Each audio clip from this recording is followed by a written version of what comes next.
लोकतंत्र की हत्या का प्रयास। जीवित लोगों को मृत दिखाकर वोट काटने का बड़ा षड्यंत्र। सूरत की 159 पूर्व विधानसभा में एक निश्चित राजनीतिक पार्टी के लोगों द्वारा मतदाता सूची में गंभीर छेड़छाड़ करने का खुलासा हुआ है।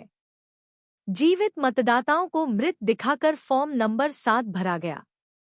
वर्षों से वहां रहने वाले निवासियों को स्थानांतरित बताकर नाम काटने के लिए आपत्ति आवेदन किए गए।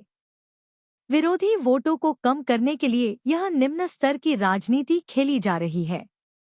इस मामले में आम आदमी पार्टी के सहप्रभारी एडवोकेट शाहीन मलिक और चित्रेश अनाजवाला लालगेट पुलिस स्टेशन पहुंचे थे, लेकिन आश्चर्यजनक रूप से पुलिस ने ऊपर के दबाव में एफआईआर लेने से इनकार कर दिया।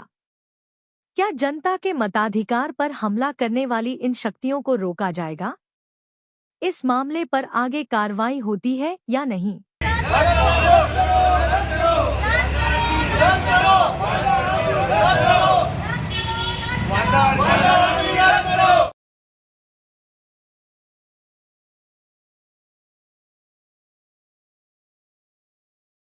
एडवोकेट शाहीना मलिक 159 પૂર્વ વિધાનસભાની BLO 1 ઓફિસર તરીકે છું।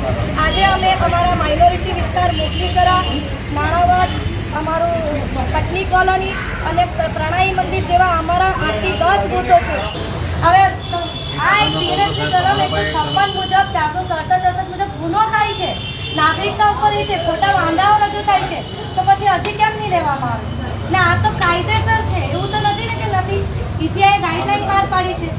ईसीआई ની ગાઈડલાઈન તો છે ને કે આ ગુનો છે, બીએનએસ મુજબ ગુનો બને છે કે નથી બનતો, એક વખત બને છે કે નથી બનતો, તમે પણ એક પોલીસ અધિકારી છો। જય હિન્દ। હું એડવોકેટ શાહીના મલિક 159 પૂર્વ વિધાનસભા BLO 1 ઓફિસર। આજે અમે લાલગેટ પોલીસ સ્ટેશન વિસ્તારની અંદર અમારા 159 પૂર્વ વિધાનસભાની અંદર 9500 વાંધા લેવામાં આવ્યા છે અને તેની સામે 7 નંબરના ફોર્મો ભરવામાં આવ્યા છે અને ખૂબ જ ગંભીર ગુનો દર્શાવવામાં આવી છે। આ તમામ મતદાતાઓ અહીંયા હયાત ઊભા છે અને આ તમામ મતદાતાઓના નામની આગળ પરમેનન્ટ સિન્ટેક્સ અને મૃત્યુ જેવા કારણો દર્શાવી અને વાંધા ભરવામાં આવ્યા છે અને તેમના મમ્મી પપ્પા ફેમિલીના તમામ સભ્યો દ્વારા આ વાંધાઓ લેવામાં આવ્યા છે અને જે વ્યક્તિઓ હયાત છે એમના નામની આગળ પણ મૃત્યુ જેવા કારણો દર્શાવવામાં આવ્યા છે। સવાઈની વાત તો આ છે કે મુસ્લિમ પોસ્ટ વિસ્તાર જેમ કે આઈપી મિશન, મોગલીસરા, સૈયદવાડા, શાહપોર, સોદાગરવાડ જેવા બૂથોની અંદર 700, 500, 650, 325, 400, 250 જેટલા વાંધા લેવામાં આવ્યા છે અને આ વાંધાઓ ભારતીય જનતા પાર્ટીના રનિંગ કોર્પોરેટરો અને તેમના કાર્યકર્તાઓ દ્વારા લેવામાં આવ્યા છે।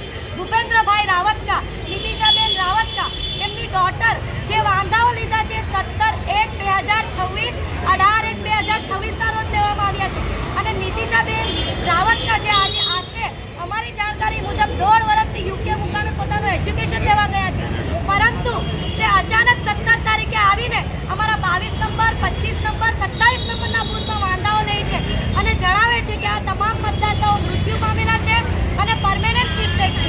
તો તપાસનો વિષય રહ્યો કે ભૂપેન્દ્રભાઈ રાવતકાની દીકરી નીતિશાબેન રાવતકા 18 તારીખે અને 17 તારીખે ફક્ત યુકેથી મુસ્લિમ મતદાતાઓના નામની સામે વાંધા લેવા માટે ઇન્ડિયા આવ્યા હતા। શું એમને 7 નંબરનો જે ફોર્મ ભર્યો છે તેમાં સિગ્નેચર કોણે કરી છે?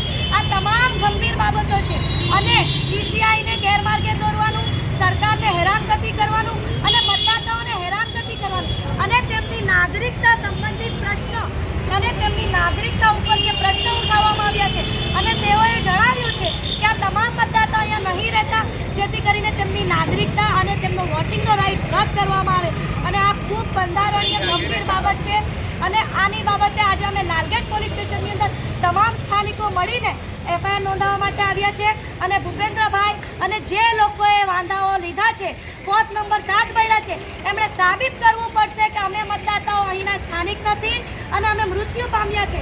જો એ સાબિત કરવામાં નિષ્ફળ થશે તો અમે તમામ ઉપર એફઆઈઆર નોંધાવી અને આ એક દાખલો બેસાડશું કે કોઈ પણ નાગરિકની નાગરિકતા સાથે છેડછાડ કરવામાં આવશે, તેના મૌલિક અધિકારો સાથે છેડછાડ કરવામાં આવશે તો માઇનોરિટી સમાજ ચૂપ નહીં બેસે અને કાયદેસર તમામ કાર્યવાહી કરશે અને અમને જરૂર પડશે તો અમે